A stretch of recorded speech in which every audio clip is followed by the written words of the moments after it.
ప్రభువైన యేసు అక్కడ అంటాడు, కృతజ్ఞాస్తుతులు చెల్లించి దాన్ని విరిచెను అనే మాట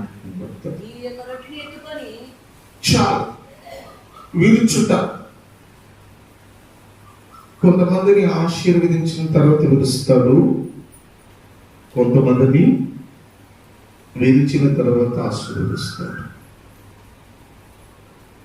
కొంతమంది ఎలా చేస్తాడు దేవుడు? విరిచి ఆశీర్వదిస్తాడు. కొంతమందిని ఏం చేస్తాడు? విరిచి ఆశీర్వదిస్తాడు. కొంతమందిని విరిచిన తర్వాత ఆశీర్వదించిన తర్వాత విరుస్తాడు. ఇది పరిశుద్ధ బైబిల్ లేఖనాల్లో మనం చూస్తున్నట్లయితే ఎందుకు ప్రభు నిన్ను ఆశీర్వదిస్తున్నాడు అనే విషయాన్ని మరుస్తున్నాం. ప్రభు ఎందుకు నిన్ను ఏర్పాటు చేశాడు, దేవుని యొక్క ప్లాన్ ఏంటి, దేవుని ఉద్దేశం ఏంటి మరచి బ్రతుకుతున్న కాలాల్లో ఉంటున్న మనతో ఈరోజు మరొకసారి మనతో మాట్లాడుతున్న శ్రేష్టమైన మాట విరుచుట ఆశీర్వాదం. ఎంత స్తోత్రం చెప్పండి. విరుచుట ఆశీర్వాదం. హల్లెలూయా. కారణం ప్రియమైన దైవజనులారా, ప్రియమైన వాళ్ళరా, ఈ యొక్క ఉదయకాల సమయంలో పరిశుద్ధాత్మ దేవుడు నీతో నాతో మాట్లాడుతున్న మాట మనము చక్కగా దేవుని మాటను మనము గ్రహిద్దాం. అబ్రహాము 25 సంవత్సరాలు విరిచాడు. ఎన్ని సంవత్సరాలు? 25 సంవత్సరాలు అబ్రహాము దేవుడు ఏం చేశాడు? విరిచాడు. యేషేపును ప్రభు ఎన్ని సంవత్సరాలు విరిచాడు? 13 సంవత్సరాలు విరిచాడు. దావీదును ఎన్ని సంవత్సరాలు విరిచాడు? 40 సంవత్సరాలు విరిచాడు. కారణం ప్రియమైన తర్వాత వారు విరిచిన తర్వాత ఆశీర్వాదకరంగా వారిని మార్చేశారు. ఏబుని జీవితంలో చూస్తున్నట్లయితే ఏబుడు ఆశీర్వదించిన తర్వాత దేవుడు ఏం చేశాడు తెలుసా? విరిచాడు. ఆశీర్వదించిన తర్వాతే విరిచాడు. విరిచిన సమయంలో ఏ విషయంలో కూడా తప్పిపోకుండా మాట్లాడుతున్నాడు. యెహోవా విచ్చును, యెహోవా తీసుకును, యెహోవా నామానికి మహిమ కలుగునుగా అన్నాడు. కారణం ప్రియమైన దైవజనులారా, మా ప్రియమైన వాళ్ళరా, అలాగే మనం పరిశుద్ధ బైబిల్ లేఖనాలు చూస్తే గోధుమ గింజ సస్తేనే అనేక గోధుమల గింజలు ఇస్తాయి. సస్తేనే అనేక గోధుమల గింజలు వస్తాయి. అది ఒంటరిగా ఉంటే ఏ మాత్రం ప్రయోజనకరంగా ఉండదు. రొట్టె కూడా అప్పగించుకుంటేనే, అది విరవబడితేనే, అది నలపబడితేనే, అది పిండిగా మారితేనే, అది ముద్దగా చేయబడితేనే, అది రొట్టెగా మారితేనే, అది విరవబడితేనే ఇతరులకు ఆహారంగా ఉంటుంది. విరుచుట ఆశీర్వాదం. నా జీవితంలో చూస్తున్నట్లయితే విరిచాడు, బాగా విరిచాడు, అన్ని రకాలుగా విరిచాడు, అన్ని పరిస్థితుల్లో విరిచాడు. ఈరోజు నేను చెప్తాను, దేవుని కృపలో ఆశీర్వదించాడు. స్తోత్రం. హల్లెలూయా. ఒకనాడు నన్ను విరిచినప్పుడు నన్ను ఎవరో కటాక్షించలా.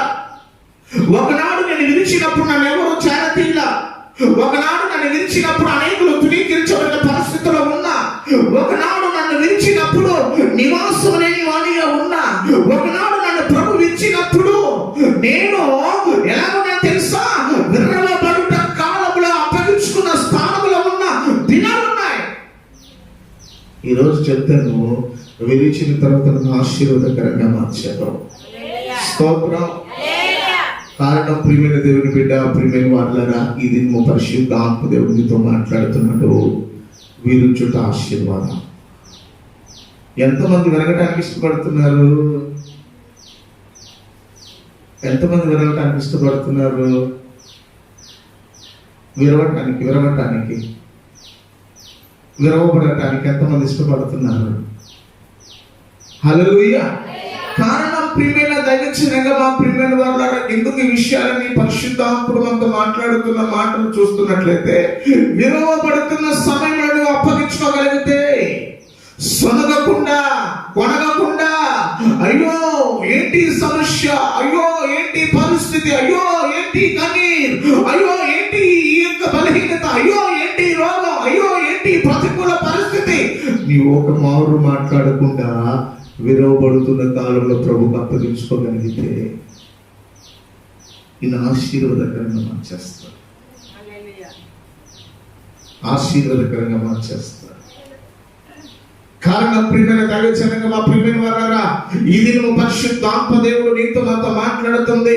సంఘం ఏమైంది? శరీరమైంది. నీవు నేను ఎవరికి శరీరమై ఉన్నావు? యేసయ్యకు శరీరమై ఉన్నావు. అంటే యేసయ్య చేతులకు నువ్వు వస్తే నేనేం చేస్తాడు? విరిచి అనేకులకు ఆశీర్వాదకరంగా మారుస్తాడు. అంటే ఈ రోజు ఎందుకు ఈ మాటలన్నీ కూడా ప్రభు నీతో మాట్లాడుతున్నాడంటే, మన వాక్య భాగాలకు వెళ్తే దేవుని విషయంలో మనం చూస్తున్నట్లయితే, అబ్రహాము జీవితంలో మనం గమనిస్తున్నట్లయితే, పరిశీలన చేస్తున్న కాలంలో చూస్తే ఒక రోజు కాదు, 2 రోజులు కాదు, ఇంచుమించి 25 సంవత్సరాలు అబ్రహామును ప్రతికూల పరిస్థితుల మధ్యలో కూడా విరిచి ఆశీర్వాదకరముగా, ఇశ్రాయేలుకే కాదు సకల ప్రజలకు ఒక ఆశీర్వాదకరమైన వ్యక్తిగా అబ్రహామును మార్చాడంటే, 25 సంవత్సరాలు విరవబడిన అబ్రహాము దాగి ఉన్నాడు.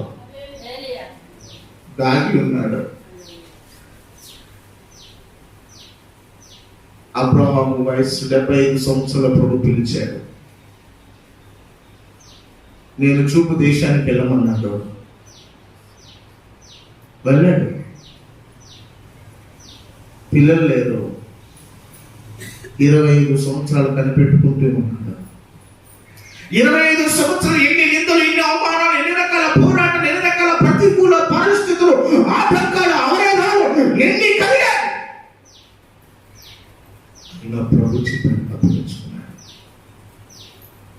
ప్రభు చిత్రానికి అప్పగించుకున్నాడు. నువ్వు అప్పగించుకోగలుగుతున్నావా?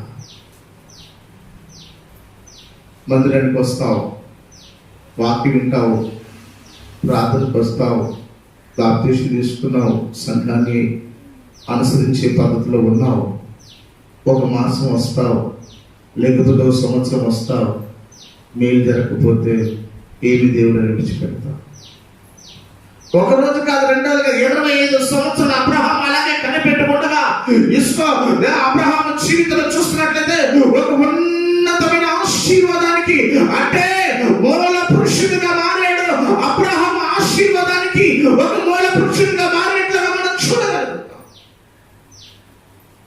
ఈరోజు నీ జీవితం, ఈరోజు నీ పరిస్థితి అప్పగించుకోగలుగుతున్నావా? అప్పగించుకున్న జీవితం నీకుందా? విరవబడుతున్న దానికి అప్పగించుకుంటున్నావా? హల్లెలూయా. ఒకసారి వాక్యాన్ని మనం చూద్దాం. ఆదికాండం 12వ అధ్యాయంలోకి వెళ్తే ఒక మాట మనం చూస్తూ మనం ముందుకు వెళ్దాం. యెహోవా నీవు లేచి నీ దేశం నుండి, నీ బంధువుల నుండి, నీ తండ్రి నుండి బయలుదేరి నేను నీకు చూపించే దేశంలోకి వెళ్ళుము. నిన్ను గొప్ప జనముగా చేసి నిన్ను ఆశీర్వదించి నీ నామమును గొప్ప చేయుదును. నీ ఆశీర్వాదముగా ఉండుము. అప్పుడు ఆయన పరిస్థితి ఏంటి? ఏ సపోర్ట్ లేదు, బంధువు సపోర్ట్ లేదు, గ్రామంలో సపోర్ట్ లేదు. దేవుడు ఎక్కడికి వెళ్ళమన్నాడు అక్కడికి వెళ్ళిపోయాడు. దేవుడు ఎక్కడ ఉన్నామంటే అక్కడ ఉన్నాడు. నమ్మాడంతే, మాట నమ్మాడు. వెళ్ళు అన్నాడు, వెళ్ళాడు. మారు మాట్లాడలా, ఎనుకు తీలా. ఏదైతే ఎక్కడికైతే వెళ్ళమన్నా అక్కడికి వెళ్ళాడు. ఎక్కడ ఉండమన్నాడు అక్కడ ఉన్నాడు. ఏం చేయమన్నాడు అది చేశాడు. ఇదిగో నేను నిన్ను ఆశీర్వాదకరమైన జనముగా చేస్తానని అన్నాడు. 25 సంవత్సరాల వరకు ఆయన పరిస్థితిని చూస్తున్నాడు. హల్లెలూయా. నేను చాలాసార్లు మీతో చెప్పాను, ఆదివారం వస్తా మధ్యలో కనపడదని. అదే పరిస్థితి వచ్చేసింది. హల్లెలూయా.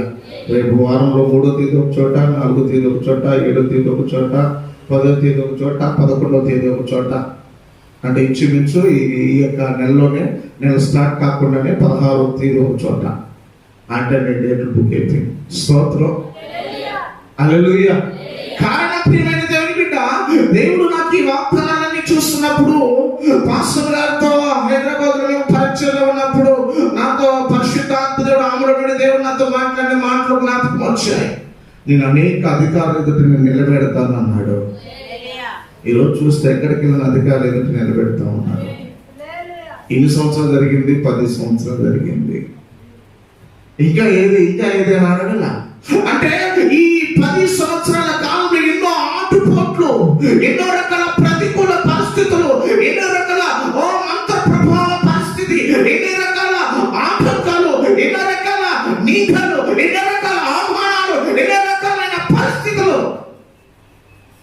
ఏ రోజు యేసయ్య విడిచిపెట్టలా. ఏ రోజు యేసయ్య విడిచిపెట్టలా. ఈ స్థలంకి వచ్చినప్పుడు చెట్టు కింద ప్రార్థన జరిగింది. ఇంచుమించు ఎన్ని సంవత్సరాలు జరిగింది? ఎన్ని సంవత్సరాలు జరిగింది? 14 సంవత్సరాలు చెట్టు కింద ప్రార్థన. హల్లెలూయా. కారణం ప్రియమైన దేవుని బిడ్డ, ఎందుకు ఈ విషయంలో నేను చెప్తున్నా తెలుసా? ఈరోజు చెట్టేసి, ఈరోజు విత్తనం వేసి, ఈరోజు అది పెరిగి, ఈరోజు అది పూత పూసి, ఈరోజు అది కాయ కాసి, అదే పండించి తినాలనే అనుభవం కాదు మనది. దానికి ఒక ప్రాసెస్ ఉంది. కారణం విలువబడుట అనేకులకు ఆశీర్వాదకరమైన మాట ఏంటంటే, నీవు విలువబడితే, నీవు అప్పగించుకుంటే, నీవు లోపడగలిగితే, సమర్పణ కలిగి బ్రతికితే నీ జీవితంలోకి ఆశీర్వాదం ఉంటుంది. హల్లెలూయా. తెల్లగొట్టేసుకోవటం మాత్రం సరిపోదు. నీ తలంపులో ప్రతిష్టత ఉండాలి, నీ కంటిలో పరిశుద్ధత ఉండాలి, నీ నోటిలో పవిత్రత ఉండాలి. నీవు ప్రభు విధిస్తున్నప్పుడు అప్పగించుకోవడానికి ప్రయత్నం చేయాలి. అది నువ్వు చేసినప్పుడు దేవుని చేతిలో గొప్ప ఆశీర్వాదాన్ని ప్రవహిస్తాడు. ఇక్కడ అంట రొట్టె విరుచుట. ప్రభు నిన్ను విరుస్తున్నప్పుడు, నిన్ను విరుస్తున్నప్పుడు సందర్భంలో నీవు అప్పగించుకోగలిగితే, ఎందుకు విరిచావయ్యా, ఎందుకు నన్ను విరుస్తున్నావు, ఎందుకు నేను విరిగిపోతున్నాను అని చెప్పకుండా నీవు ఆయనకి విరుస్తున్నప్పుడు నువ్వు అప్పగించుకోగలిగితే, నీవు లోపడగలిగితే, విధేయత చూపగలిగితే విరుచుట ఆశీర్వాదం. విరుచుట ఆశీర్వాదం. హల్లెలూయా. చారమ్మను చూసి గొడ్రాలు అని చెప్పారు. పిల్లలు లేదు అని చెప్పారు. ఒక 2000 యేసయ్య ప్రత్యక్షమై సింధూరు వాళ్ళ దగ్గర కూర్చున్నాడు. కూర్చొని అబ్రహాం కూర్చొని ఉన్నాడు. ఒక 3 మనుషులు వచ్చారు. చూద్దాం, వాక్యం చూద్దాం ఒకసారి. మమ్రోను దగ్గర సింధూరు వనములో అబ్రహాము ఎండవేళ తోరపు ఎక్కడ గుడారపు తోరం ఎదుట కూర్చున్నప్పుడు యెహోవా అతనికి కనపడింది. అప్పుడు కళ్ళెత్తి చూడగా 3 మనుషులు ఎదుట కనపడ్డాడు.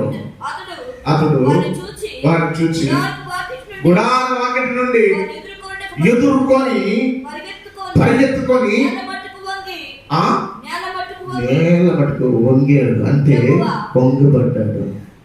వంగి ప్రభువా కటాక్షము నా మీద ఉన్న ఎడల నీ దాసుని దాటిపోవద్దయ్యా. కొంచెం నీళ్లు తెప్పిస్తా, కాలు కడుక్కొని నీవు ఈ చెట్టు కింద శాల తీర్చుకో, కొంచెం ఆహారం పెడతా, బలపరచుకో, మీరు వెళ్ళవచ్చు. ఎన్ని రకాల పని చేస్తున్నాడు అక్కడ. ఎదుర్కొన్నాడు, పరిగెత్తుకొని ఎదుర్కొని నేల మటుకు వంగిపోయాడు. నీ కటాక్షము నా మీద ఉన్న వెడల నీ సేవకుని దాటిపోవద్దు. నేను నీళ్ళు తెస్తా, కాళ్ళు కొడుకో, చెట్టు కింద సేద తీసుకో, ఆహారం తీసుకో, బలపరచుకో. కారణం ఎందుకు ఈ మాటలన్నీ పరిశుద్ధాత్మ దేవుడు అంతా మాట్లాడుతున్న మాటలు, ఎందుకు ఈ విషయాలని మనకు వ్యక్తపరుస్తున్నాడు చూస్తే, అతను ఎంత ఆసక్తి కలిగి ఉన్నాడు ఎన్నో రకాల పోరాటాల మధ్యలో ఉన్న పరిస్థితులు మాత్రమే ఉన్నాడు. దేవుడు యెహోవాను ప్రత్యక్షమైన కాలము తెలుసుకున్నాడు. పరిగెత్తుకుంటూ వెళ్ళాడు. నేల మటుకు వంగి ఏం చేస్తున్నాడట? నీ కటాక్షం నా మీద నీ ఉన్నది, కనికరం నాకు కావాలి, నీ దాసుని దాటిపోవద్దు. దాటిపోగలరా? ఈరోజు సేవకుడు మన దగ్గరకు వస్తే ఎంత దైవికమైన భయం లేకుండా ప్రవర్తిస్తాం. అంటే అక్కడ అంటున్నాడు, నన్ను దాటిపోకయ్యా, నన్ను విడిచిపెట్టకయ్యా, నన్ను దాటి వెళ్ళడానికి ప్రయత్నం చేయొద్దు. ఇదిగో నా ప్రయాస చూడు, నా కన్నీరు చూడు, నా ఆవేదన చూడు, ఇదిగో నా ప్రయాస చూడు, నేను ఎదుర్కోవడానికి వచ్చా, నా యొక్క విరవబడుతున్న స్థితిని చూడు అంటూ ప్రభు వైపు చూస్తున్నాడు. ప్రభు ఏమయ్యాడు తెలుసా? ఆ సింధూరు యొక్క ద్వారం దగ్గరికి వెళ్ళాడా? వెళ్ళాడు. వెళ్ళి ఏం చేస్తున్నాడు? దైవజనుడు ఇచ్చినట్లుగా కాలు కడుక్కుంటున్నాడు, అలాగే సేద తీర్చుకుంటున్నాడు. లోపలకు పని వారికి వెళ్ళి షిట్టికే చెప్తున్నాడు. హల్లెలూయా. పిండి సిద్ధపరచు. అబ్రహాము గుడారంలో ఉన్న శారా యొద్దకు శారా యొద్దకు పరిగెత్తుకుంటూ వెళ్ళి నీవు త్వరపడి మూడు మాణిక్యలు, మెత్తని పిండి అంటే మూడు అనగా తండ్రి కుమార పరిశుద్ధాత్మ నాందినట్లుగా రెస్పెక్ట్ చేసినట్లుగా మూడు మాణిక్యలు పిండి వేసి తెచ్చి పిసికి రొట్టి చెయ్యి. పనివారి దగ్గరికి వెళ్ళి వాళ్ళ లేత దూడలు తీసుకొచ్చి అప్పగించమని చెప్తున్నాడు. కారణం ప్రిపేర్ బిడ్డ, ఇది నువ్వు పరిశుద్ధాత్మ దేవుడు నీతో నాతో మాట్లాడుతున్న సందర్భం. కరెక్ట్గా సేవకుడు తినే టైంకి వస్తున్నాం కూడా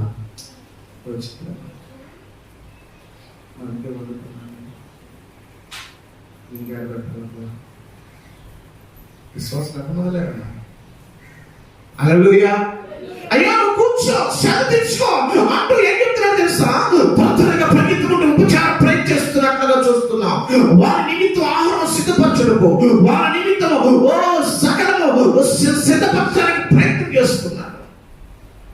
కారణం ప్రేమైన దేవుని బిడ్డ, ప్రేమ వారులారా, వాళ్ళు ఆయన ప్రయాస ప్రభు చూస్తున్నాడు, అతని భారాన్ని ప్రభు చూస్తున్నాడు, అతని త్యాగాన్ని ప్రభు చూస్తున్నాడు, అతని సమర్పణను ప్రభు చూస్తున్నాడు, అతను ఉంటున్న ఆవేదనను ప్రభు చూస్తున్నాడు, ఆయన ఉంటున్న ఆ యొక్క విధిని, ఆయన ఉంటున్న ఆ ప్రేమను, ఆత్మీయతను చూస్తున్నాడు దేవుడు. హల్లెలూయా.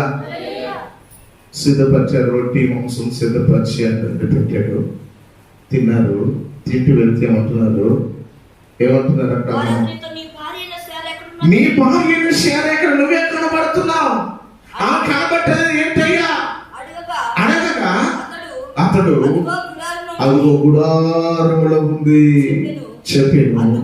అందుకైనా మీదటికి ఇదే కాలమున నేను మరలా వస్తాను, శారకు కుమారుడు ఉంటాడు. స్తోత్రం. లోపల అనుకుంటుంది, ఆ శార అనుకుంటుంది వినిచుండెను. వృద్ధులైంది, స్త్రీ ధర్మము కూడా నిలిచిపోయింది. శారా నేను బలము ఉడికిన దానినై ఉన్నానని తరువాత నాకు సుఖము కలుగును. వృద్ధుడై ఉన్నాడు కదా అనుకొనుచుండెను. అతడు యెహోవా అబ్రహాముతో వృద్ధురాలైన నేను నిక్షేమగా ప్రసవించదనా అని శారా నవ్వినేలా. అంటే ఇది లోపల అనుకుంటున్నట్టు దేవుడు అబ్రహాముతో చెప్తా ఉన్నాడు, ఇదిగో మృతి తూలమైన గర్భమును సైతమైన తెరవగలిగిన సమర్థుడు కాదా, నువ్వు తెలీదా అన్నట్లు అక్కడ చెప్తున్నట్లుగా మనం చూస్తున్నాం. విధించిన తర్వాత ఆశీర్వాదకరంగా మార్చేస్తాడు. ఎండిన కర్రలోకి జీవము పంపించినట్లుగా ఈ రోజు నీ జీవితంలో ఒక అద్భుతమును మనం చేయగలిగిన దేవుడు. నీ జీవితంలో ఎన్నో అద్భుతాలు చేశాడు, మర్చిపోయావు. ఎన్నో ఆశ్చర్యకార్యాలు చేశాడు, మర్చిపోయావు. దేవుని ఇష్టానుసారమైన ప్రవర్తన బ్రతుకుతూ వెళ్తున్నావు. కారణం ప్రియమైన దేవుడు ఈరోజు నీతో మాట్లాడుతున్న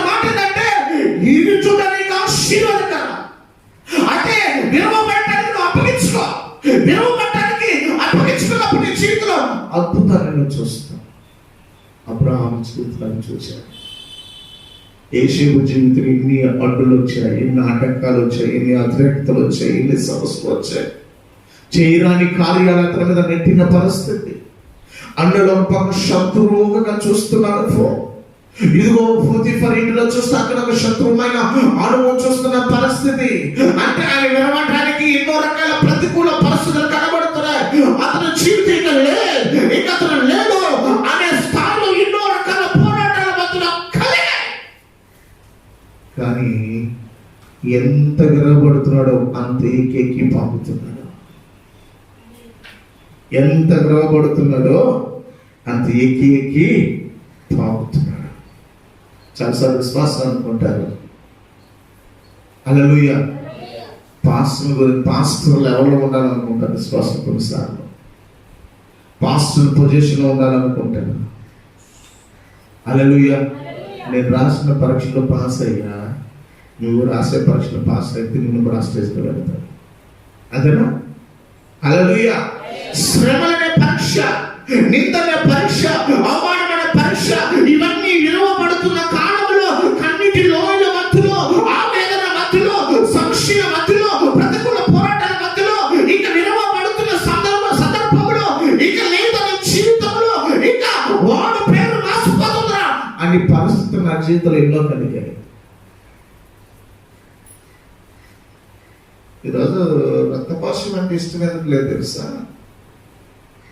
నిజమైన బంధువు ఎవరంటే ఆపదలో ఆదుకునేవాడు నిజమైన బంధువు. ఎవరు స్నేహితుడు అంటే, నిజమైన స్నేహితుడు అంటే కష్టాల్లో ఉన్నప్పుడు మనతో నడిచేవాడు నిజమైన స్నేహితుడు. ఎందుకు నేను చెప్తాను? నా నిజమైన బంధువు నా యేసు, నా నిజమైన స్నేహితుడు నా యేసు, నా నిజమైన నా తండ్రి నా యేసు, నా నిజమైన నా తల్లి నా యేసు. నిజంగా నన్ను నడిపిస్తుంది నా యేసు. నన్ను నడిపించారు. ఈ రకమైన వాళ్ళతో నాకు ఎందుకు నేను ప్రతికూలంగా ఉంటా తెలుసా? నా యేసు నన్ను నడిపించాడు, నా యేసు నన్ను పోషించాడు, నా యేసు ముద్రించాడు, నా యేసు నన్ను నడిపించాడు, నా యేసు ఒక ఉన్నతమైన అనుభవంలో నన్ను నిలిచినప్పుడు కూడా నాతో ఉన్నాడు.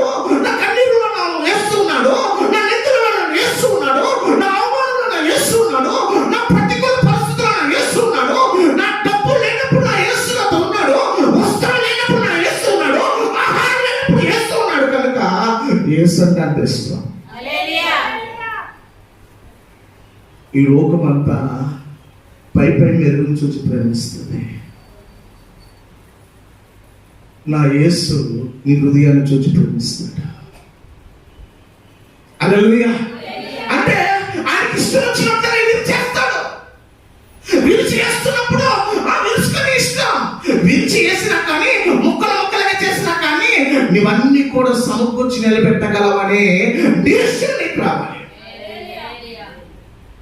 హల్లెలూయా. ఈరోజు చెప్తున్నా, నా అనేవారు నేను ఈ గొంతులో వస్తే ఆ గొంతులోకి వెళ్ళిన పరిస్థితి. ఈరోజు నాకు అంత ఇష్టం ఉండదు. సంఖ్యమైన కుటుంబం, సంఖ్యమైన యొక్క విధానం. హల్లెలూయా. రాత్రి వెళ్ళిన వాళ్ళని పిలిస్తే నాకు చికాకు ఉంది. ఒక ఆయన పట్టించుకోవాలి అన్నాడు. హల్లెలూయా. నన్నే పట్టించుకున్నాము అన్న. స్తోత్రం. కారణం ప్రియమైన దేవుని బిడ్డ, ఇది నువ్వు పరిశుద్ధాత్మ దేవునితో మాట్లాడుతున్న మాట. నిన్ను ఎంత విరుస్తాడో, ఎంత నిన్ను అవమానం చెందుతావో, ఎంత దర్శించబడతావో, ఎంత ధృవీకరించబడతావో, ఎంత వినియోగపడతావో, ఎంత నెట్టివేయబడతావో, ఎంత సమస్యలు ఉంటావో అంతనే దేవుని ఆశీర్వదిస్తాడు. ఇది వాస్తవం. మనం ప్రభువుకు అప్పగించాలి. హల్లెలూయా. పెద్ద పెద్ద సేవకులు అందరూ ఎక్కడి నుంచి వచ్చారు తెలుసా? ఒక్కోసారి ఒక్కొక్క పాస్టర్ గారు చరిత్రను చదువుతున్నప్పుడు, వింటున్నప్పుడు, విధానం చూస్తున్నప్పుడు యేసన్న గారు కనబడుతున్నాడే, ఆయన ఎంత ఎర్రబడ్డాడో, ఎంత తునీకరించబడ్డాడో. రక్తం కాగుతున్నప్పుడు ఇదిగో ఓ కుక్కలతో కలిసి భోజనం చేసినప్పుడు, వస్త్రహీనతలో ఉన్నప్పుడు, తునీకరించబడుతున్నప్పుడు, వెళ్ళినప్పుడు, క్రైస్తవ కూటమి మీదకు వచ్చిన అతని వస్త్రధారణ చూసి అంగీకరించినప్పుడు అదంతా కూడా ప్రభు చూశారు. హల్లెలూయా. యేసనా నువ్వెంత విలువబడుతున్నావో, యేసనా నువ్వెంత ధృవీకరించబడుతున్నావో, యేసనా నీ ఎంతగా ఇది సస్తే చావు అనుకుంటున్నారా? యేసనా ఇదిగో ప్రపంచ దేశాలకు నేను పరిచయం చేస్తా అంటే అంతే ఆశీర్వదిస్తా. నా దేవుడు ఊరేగింప చేశాడు, ప్రపంచ దేశాలకు పరిచయం చేశాడు. ఆంధ్ర రాష్ట్రానికి తెలియకుండా అంత ఒక ఉన్నతమైన పుణ్యతమైన పరిచయం చేయడానికి ఇంచుమించు 1600 సంఘాల కట్టడానికి దేవుడు వాడుకున్నాడు. ఒక మార్చిలో మీటింగ్ జరిగితే 50 లక్షల మంది వస్తారు ఆయన దగ్గరికి. నువ్వు ఎంత విరవబడతావో, ఎంత తునీకరించబడతావో అప్పగించుకోవడానికి ప్రయత్నించే. యేషయ్య జీవితంలో కూడా చూస్తున్నట్లయితే చెప్పిన ప్రతి కళ, చెప్పిన ప్రతి దర్శనం ప్రతికూలంగా మాట్లాడారు, హేళన చేశారు. వారు ప్రేమతో వచ్చిన కలగొనేవాడు వస్తున్నాడు రా, హేళన చేసేవాళ్ళు. అతని స్థితిని చూసి, అతని విధానాన్ని చూసి నడుచుకుంటున్న వారు, గుంతలు పడేసిన వారు, వీరందరూ కూడా ఒకనొక దినంలో యేషయ్య ఎదుట నమస్కారం చేశారు. హల్లెలూయా. వారు వ్యక్తాలు చేసినప్పుడు నొచ్చుకోవాలా, వారు వ్యక్తాలు చేసినప్పుడు వేడవలా, వారు వ్యక్తాలు చేసినప్పుడు బాధపడాలా, వారు గుంటలు వేసినప్పుడు ఆ పాములు ఆ తేళ్లు మంటగబ్బలు ఉంటున్నప్పుడు ఏడుపు కేక ఆతని ప్రభు చూశాడు. ఆ సరసలు వేసినప్పుడు అనుభవాలన్నీ కూడా ఆ నొప్పి బాధ ఆ యొక్క విధానము వంగిపోయిన అనుభవంలో ఉంటున్నా అతన్ని దేవుడు చూశాడు. ఐగుప్తు దేశానికి ప్రధానమంత్రిగా మార్చేశాడు. విరవబడుట ఆశీర్వాదం. ఈరోజు సంఘానికి వచ్చినట్టునే 1 ఎకరా పొలం కొనేయాలనుకుంటున్నావా? అప్పగించుకో ఫస్ట్. నువ్వు సంఘానికి వచ్చిన తర్వాత నువ్వు నేర్చుకోవాల్సింది విరవబడుతున్న అనుభవం ఉంటే, అప్పగించుకుంటున్న అనుభవం ఉంటే, లోబడుతున్న అనుభవం ఉంటే, విధేయతలుతున్న అనుభవం ఉంటే, నీ జీవితంలో ఒక ఉన్నతమైన వాక్యానుసారమైన జీవితం నువ్వు జీవించగలిగితే శ్రమను తట్టుకుంటావు, సాధన తట్టుకుంటావు, కరువును తట్టుకుంటావు, ఉపద్రవం తట్టుకుంటావు, శ్రమను తట్టుకుంటావు. అన్ని తట్టుకుంటున్న కాలంలో ప్రభువుని వెతుకుతుంటే చూసి తిన్నగా ప్రభుని పిలుస్తాం. స్తోత్రం. అవునా కదా? అవునా కదా? హల్లెలూయా. ప్రభు కొరకు మాత్రమే ఓడబడాలి.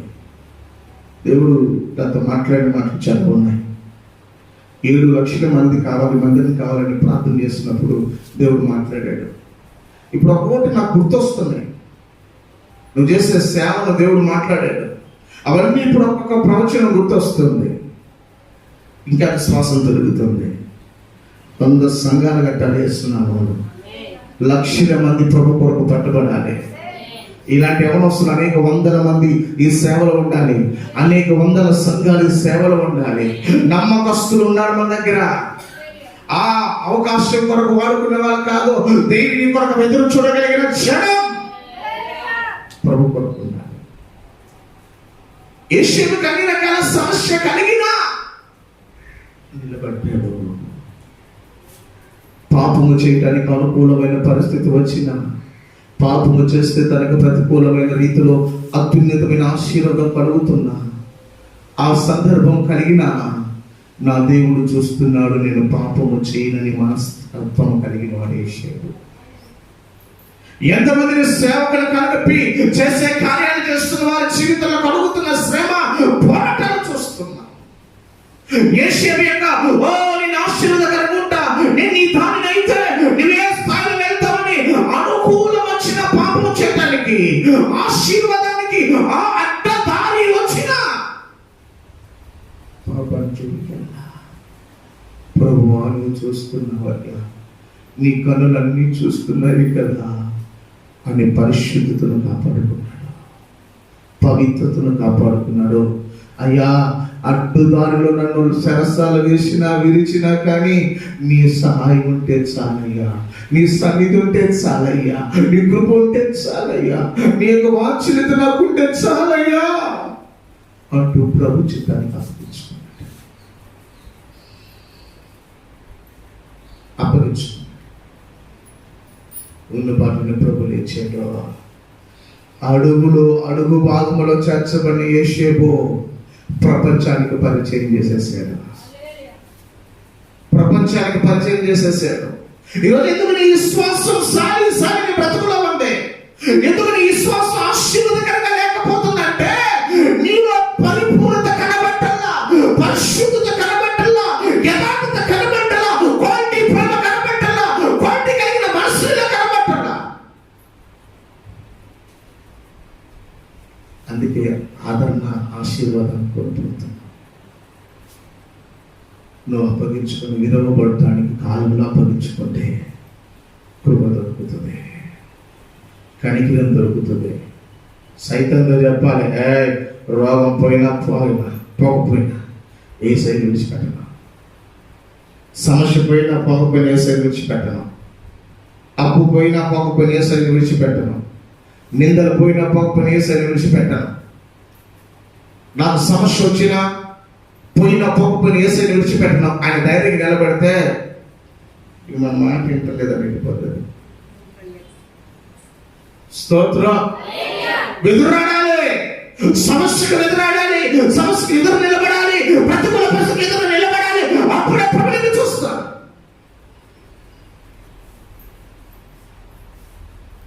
అబ్రాహాము 25 సంవత్సరాలు కనిపెట్టుకున్నాడు. యోసేపు 13 సంవత్సరాలు కనిపెట్టుకున్నాడు. దావీదు 40 సంవత్సరాలు విరవబడుతున్నాడు. విడారుల్లో, కొండ గృహాలలో, సింహముల మధ్యలో, తోడటి మధ్యలో, ఎన్నో రకాల ప్రతికూల పరిస్థితుల మధ్యలో దావీదు విరవబడుతున్నప్పుడు, తరమబడుతున్నప్పుడు, వ్యతిరేకమైన రీతిగా తరమబడుతున్న పరిస్థితుల్లో ఇన్ని రకాలుగా విరవబడుతున్న ప్రభు పంపించు. హల్లెలూయా. మామే శత్రువా? ఎవరో పిల్లనిచ్చిన మామే శత్రువు అయిపోయాడు. ఊర్లో ఉండవలసిన వాడు అడవులో ఉండిపోయాడు. మనమైతే ఏడదేవుడు గారని విడిచిపెట్టేస్తాం అంటాడు. హల్లెలూయా. యెహోవా నా కాపరి, నాకేమీ కలదు అంటున్నాడు. యెహోవా నా కాపరి. ఇంకేమంటున్నాడు? నాకు లేమి కలుగుదు. పచ్చగల చోటున ఆయన పరుండము చేస్తాడంటే అప్పుడు ఆయన ఎక్కడున్నాడమ్మా? పచ్చగల స్థలాల్లో లేడు. గాఢాంధకారపు లోయల మధ్యలో ఉన్నాడు, చీకటి మధ్యలో ఉన్నాడు. చీకటి మధ్యలో ఉంటున్నప్పుడు ఆ సందర్భంలో పాడుతున్నాడు, యెహోవా నా కాపరివయ్యా, నాకు లేమి కలగదు. నాకేమి ఉండగా నాకేం కలుగుతాయా? నేను ఎక్కడ నడిచినా పచ్చిగల చోట్లనే అంటాడు కదా. ఏమంటాడు? నా అడుగల్లా నీతిలోనే పడుతుంది అన్నట్లుగా ఇక్కడ అంటున్నాడు. నేను వేసే ప్రతి అడుగు పచ్చిగల చోట్లనే వేస్తున్నాను అంటున్నాడు. పచ్చిగల చోట్ల నేను వేస్తున్నాను అంటున్నాడు. కారణం ప్రియమైన ధరించడానికి మా ప్రియమైన వాళ్ళరా, ఈ సమయంలో పరిశుద్ధ ఆత్మదేవునితో మాట్లాడుతున్నాడు. అప్పుడు ఆయనకు పచ్చిగల చోట లేదు, గాఢాంధకార లోయలో ఉన్నాడు, చీకటి మధ్యలో ఉన్నాడు. ఆయన యేసుతో చెప్తున్నాడు, తండ్రిని దేవుడితో చెప్తున్నాడు, నా కాపరి నీవే, నా ఊపిరి నీవే, నా క్షేమము నీవే, నా ఆధారం నీవే అని అంతర్ భావంలో యేసయ్యకు చెప్తా ఉన్నాడు. ఇరవబడతా ఉన్నాడు.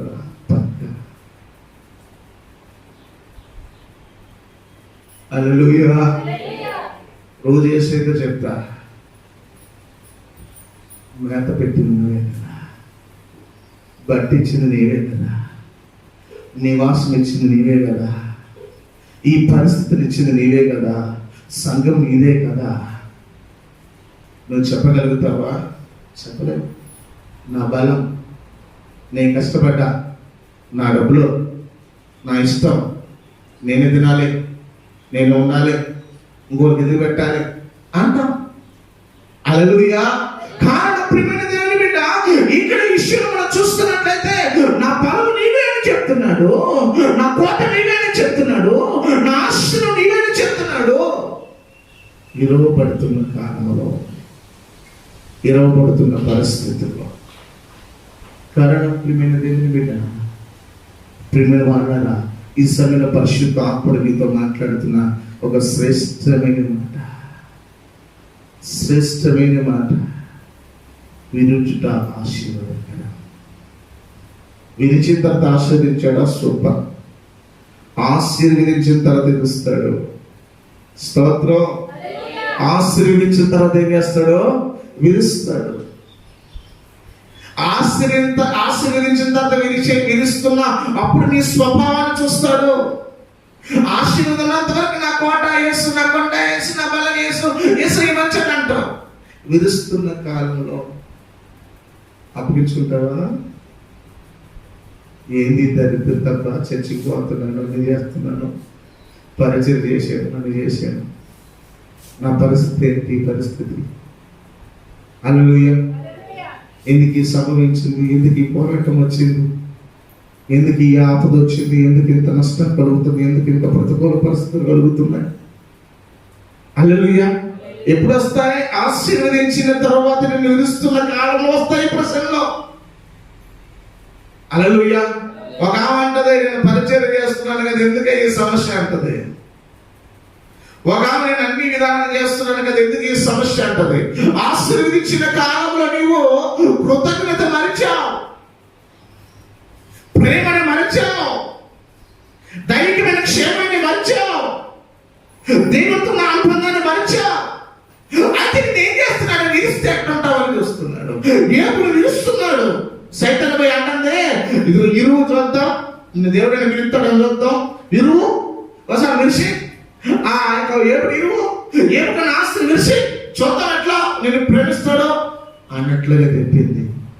నడు విరిచినా వాడు నావాడే, విరగపోయినా వాడు నావాడే, నేను నలిపినా వాడు నావాడే, నిలబెట్టినా వాడు నావాడే. ఛాలెంజ్ అంటది, కష్టపో అంటది. హల్లెలూయా. తరతరగా వెళ్ళిపోతుంది, ఆస్తంతో కూల్చేస్తుంది, అన్ని పోగొట్టుకుంటాడు. అంటాడు, యెహోవా ఇచ్చిన యెహోవా తీసుకున్నాను. ఎంత నిశ్చిత, ఎంత ప్రేమ, ఎంత వాత్సల్యత యేసయ్య మీద. నువ్వు చెప్పగలుగుతావా? నీ బీరువాలో డబ్బులు ఉన్నంత వరకు యేసయ్య అర్థం కాదు. ఖాళీ అయిపోయిన తర్వాత ఏం దేవుడు పో, చర్చి కాడ ఉన్నా, చర్చి కాడ చేస్తా, అన్ని బీరువాల డబ్బులు ఖాళీ అయిపోయినాయి, సమస్య అయిపోయింది, పోరాటం అయిపోయింది అంటావు. ఏమంటాడు? బీరువా డబ్బులు ఖాళీ అయిపోయిన స్తోత్రం, రోగం కుదురుపడకపోయినా స్తోత్రం, ఊడిపోయిన స్తోత్రం, తేలిపోయిన స్తోత్రం అంటున్నాడు. అన్నాడండి అక్కడ. భయపడకుండా అంటున్నాడు, ఓ యెహోవా ఇచ్చును, యెహోవా తీసుకోను. యేసయ్యతో నాట్ ఫర్ జోక్ నాన్న. హల్లెలూయా. ఎంత ప్రేమ కలిగిన వాడో అంత శిక్ష కూడా ఉంటుంది. స్తోత్రం. కారణం ఇది పరిశుద్ధ ఆత్మదేవుడు మనతో మాట్లాడుతున్న మాటలు మనం చూస్తున్నట్లయితే ఏం గారి గురించి ఒక మాట మనం చదువుకొని మన ముందుకు వెళ్ళిపోతాం, మనకు సమయం లేదు. అయితే నయమోచకుడు సచ్చుడనియు తరువాత ఆయన భూమి మీద నిలుచుననియు నేను ఎరుగుదును. ఇలాగు నా చర్మము చీకిపోయినను, శరీరముతో నేను దేవుని చూచుదును. చూడండి ఆయన ఏమంటాడు, ఏమంటున్నాడు ఆయన? అయితే నయమోచకుడు నన్ను విమోచించేవాడు నాడని నాకు తెలుసు, సజీవుడని నాకు తెలుసు, తర్వాత ఆయన భూమి మీదకి వస్తాడని నాకు తెలుసు. ఎరుగుతున్నాను. చీకిపోయిన పర్వాలా, చీకిపోయిన శరీరం చీకిపోయిన పర్లేదు కానీ మరలా నా శరీరంతో నేను చూస్తాను. ఎందుకు తెలుసా? ఆయన ఈ పరిస్థితుల్లో కూడా విమోచిస్తాడు. నా మటుకు నేను చూస్తాను, ఎవరు కాదు, కళ్ళారా నేను చూస్తాను. స్తోత్రం చెప్పరే. హల్లెలూయా, హల్లెలూయా. అంటే అప్పటికి ఏ భక్తిపరుడు లేడు, యథార్థవంతుడు లేడు, నీతిపరుడు లేడు అనే దేవుడే సాక్ష్యం చెప్తున్న కాలంలో, సొంతము విరోధమైన కక్కన కట్టిన కాలంలో, ఆశీర్వాదం పోయిన కాలంలో, విరవబడిన కాలంలో, రోగం వచ్చిన కాలంలో, సమస్య కలిగిన కాలంలో ఏం చెప్తున్నాడు? అప్పుడు ఏమి లేచి పై వస్త్రము చించుకొని గొరిగించుకొని నమస్కారం చేసి నేను తల్లి గర్భములో నుండి ఆ దిగంబరగా వచ్చా. దిగంబరిని ఎక్కడికి తిరిగి దిగంబరగా అనుకుంటున్నాను. యెహోవా ఇచ్చిన యెహోవా ఇచ్చును. యెహోవా తీసుకొనిపోయాను. యెహోవా నామమునకు స్తుతి కలుగును గాక. ఆమేన్. హల్లెలూయా. హల్లెలూయా. ఈ చిన్న సేవలోని ఇంకా కొంతమంది పరిచర్లు రావాలని కోరుకుంటున్నా. ఆదివారం 400 వస్తుంది మనకి. అయినా ఇద్దరిని పరిచర్లు తీసుకున్నాం. ఇంకా కొంతమంది పరిచర్యలోనే నా మైండ్ ఏంటంటే ఎన్ని కోట్లున్నా నీకు రాదు, సేవని ఏంటి వస్తుంది, ప్రేమని ఏంటి వస్తుంది, పరిచర్యని ఏంటి వస్తుంది. హల్లెలూయా. కారణం ఏంటంటే మనం ప్రభు కొరకు ఇక్కడ అంటాడు, తల్లి గర్భంలో నేను ఎలాగ దిగంబరిగా వచ్చానో మరలా అలాగే పోతా. తల్లి గర్భంలో వచ్చినప్పుడు నేను ఎలాగ దిగంబరిగా వచ్చానో నేను మరలా అలాగే పోతా. యెహోవా ఇచ్చును. స్తోత్రం. చెప్తా మనం మా ఐదారు దేవుడు ఇచ్చినట్టు ఇచ్చి తీసుకున్నాడు. అప్పుడు గీపోతుందంట, మన విధేయతను బట్టి పోయిందనుకో. అవునా? ఎసంటమో అంటారా? ఇది మనకి పనిష్మెంట్ అనుకో, ఇది మన సంచయానికి వచ్చింది అనుకో. ఎందుకమ్మా ఎవరేమన్నారు? మా మాయదారు దేవుణ్ణి నాకు ఒక పాప ఇచ్చినప్పుడు చాలా మంది అన్నారు, హల్లెలూయా. కారణం దేవుని కొరకు మాత్రమే మనం బ్రతకాలి. ఇక్కడ యేసు గారు ఒక నాలుగు చెప్తున్న మాట, యెహోవా ఇచ్చును తీసుకో, ఆయనకి మహిమ అని చెప్పేటప్పుడు సైతానికి కూకుడు వీళ్ళతో కూడా తెంపబడుతుందండి. ఇప్పుడు ఆ సమస్యను బట్టి బాధపడ్డావనుకో, దేవుడి మీద నొసుకావనుకో, దేవుడి మీద కొనిగావనుకో, దేవుడి మీద ఏదో నేరం మోపినట్టుగా మాట్లాడావనుకో, నిన్ను వచ్చి ఆయన లెక్క పెడితే ఒక్క నిమిషం కూడా ఉంది. ఉంటావా అక్క, కుమారక్క? ఉండగలవా? లెక్క కడితే ఉండగలవా? మనం ఏం చేస్తాం? ఏ దేవుడిదే? ఏది సమస్య, ఏది పోరాటం, ఏది నింద, ఏది కరువు, ఏది చంపు, ఏది అప్పు, ఏది అవమానం, ఏది సమస్య. నేను ఇప్పుడు చిన్న పోరాటాల సమస్యలు వచ్చినా పక్కన కూర్చొని ఎక్కడ తప్పిపోయాను వాక్యానికి అని సరిచేసుకోవడానికి ప్రయత్నం చేస్తాం. కొంతమంది చెప్తాం, ఇదిగో సంభవించబోతుంది జాగ్రత్త అంట అని అవుతారు. హల్లెలూయా. నీ నవ్వితే ఎవరికి నష్టం? నీకే. పాట తిరిగేసుకుంటే, లోబడితే, అప్పగించుకుంటే, సరిచేసుకుంటే, క్రమపరచబడితే నీ జీవితంలో అద్భుతం జరుగుతుంది. ఇక్కడ అంటున్నాడు, నేను ఎలా వచ్చిన అలా వెళ్తా అంటూ నిశ్చయితతో కూడిన మాట, దేవుడి మీద నెప్పు లేకుండా, ఓ దేవుడి మీద ఏ రకముగా నిందించకుండా, ఏ రకంగా దేవుడి మీద బాధపడకుండా ఒప్పుకొని ప్రార్థన చేస్తున్నాడు. ఒప్పుకొని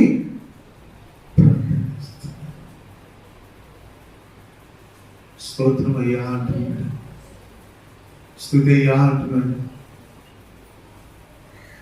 హల్లెలూయా. ఏడ్చని ప్రార్థన చేస్తే దేవుడు వింటాడు. హల్లెలూయా. కొంతమంది విషయంలో ప్రార్థన చేసేటప్పుడు కూడా ప్రేరేపిస్తేనే బాగా ప్రార్థన చేస్తే ప్రేరేపిస్తారు. హల్లెలూయా. వాస్తవం. దేవుడు ప్రేరేపించుకోవడం మనం ఏంటి కదా. హల్లెలూయా. ఉదయం చేరపడుతూ బాధపడుతూ ఉన్నాడు. ఉదయం సాయంత్రం ఫోన్ చేసేవాడు. కూర్చోలేక నిలబడలేక, కూర్చోలేక నిలబడలేక, కూర్చోలేక నిలబడలేక, నేసు నీరు గారిపోతూ పరిస్థితి. చర్చి మీద కోడిగుడ్లు, నిమ్మకాయలు, పసుపు, కుంకుమ మంత్రం పెట్టానంట. చూసి కాల్చి పడేశారు. ప్రార్థన చేశారు. దేవుడు గొప్ప విడుదల ఇచ్చారు. హల్లెలూయా. అంతవరకే స్తోత్రం. హల్లెలూయా. కారణం ప్రియమైన దేవుని బిడ్డ, నిన్ను వీర్చుతో ఇరుస్తున్నాడంటే ఆశీర్వదించడానికి, ఆశీర్వదించిన తర్వాత నిన్ను నిలుస్తున్నాడంటే నేను ఎక్కడో తప్పిపోయావు. ఆశీర్వాదాన్ని బట్టి చూసుకుంటున్నా కానీ ఆశీర్వదించే దేవుని చూడట్లా. దేవుని ఆశీర్వించే దేవుని మర్చిపో కనుక మళ్ళా ఇరిచి నిన్ను సరిచేయాలని ప్రయత్నం చేస్తాను. హల్లెలూయా. తేడా మన దగ్గర కానీ ఏసే దగ్గర లేదు. తేడా తేడా ఎవరి దగ్గర? మన దగ్గర. ఆయన దగ్గర ఉందా? లేదు. కారణం ఎందుకు ఆశీర్వదించిన తర్వాత విరవబడుతున్నామంటే వాడు వెళ్తాడు, ఒకసారి కంచి తీయ అంటాడు, తీస్తాడు. అప్పుడు నీ భక్తులు నిలబడాలి, నీ యథార్థతలు నిలబడాలి, నీ నీతిలో నిలబడాలి, నీ పరిశుద్ధత నిలబడాలి.